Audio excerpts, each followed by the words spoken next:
बिस्मिल्लाहिर्रहमानिर्रहीम जी, अस्सलामु अलैकुम वरहमतुल्लाह।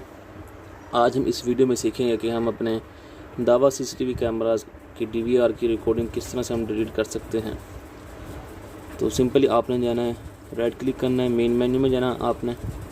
मेन मेन्यू में जाने के बाद अभी आपको मैं दिखाता हूँ कि मेरा प्लेबैक शो हो रहा है। जैसे वीडियो में जाएंगे हम, अभी ये हमारा कैलेंडर आ रहा है, यहाँ पे आप देख सकते हैं कि ये सारा हमारा बैकअप हमें शो हो रहा है। रिकॉर्डिंग हमारी सारी यहाँ पे ये शो हो रही है। ये सारा हमारा बैकअप इसमें सेफ़ है। तो सिंपली आपने जाना है स्टोरेज में, ये जो ऑप्शन आ रही है थर्ड ऑप्शन स्टोरेज की।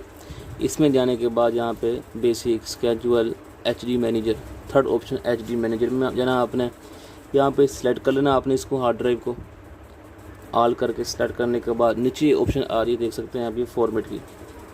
आपको बिल्कुल लास्ट पे ये फॉर्मेट की ऑप्शन आ रही है, इसको आपने क्लिक करना है।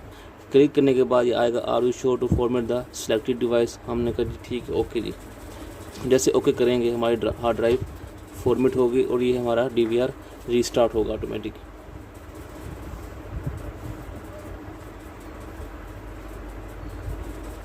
ये हमारा डीवीआर अब रीस्टार्ट हुआ जी। तो सिंपली अब आपने जाना चेक करने के लिए मेन मेन्यू में। अब आप देख सकते हैं कि हमारी ये वीडियो में जैसे हम जाएंगे तो हमारा यहाँ पे प्लेबैक कुछ भी नहीं आ रहा, लेकिन सारा फॉर्मेट हो गया। पहले 10 तारीख पे डॉट आ रहे थे तो वो सब ख़त्म हो गए। अभी हमारा सिंपली 2-3 मिनट का ये हमारा जो प्लेबैक है वो हमें शो हो रहा है। Thank you watching.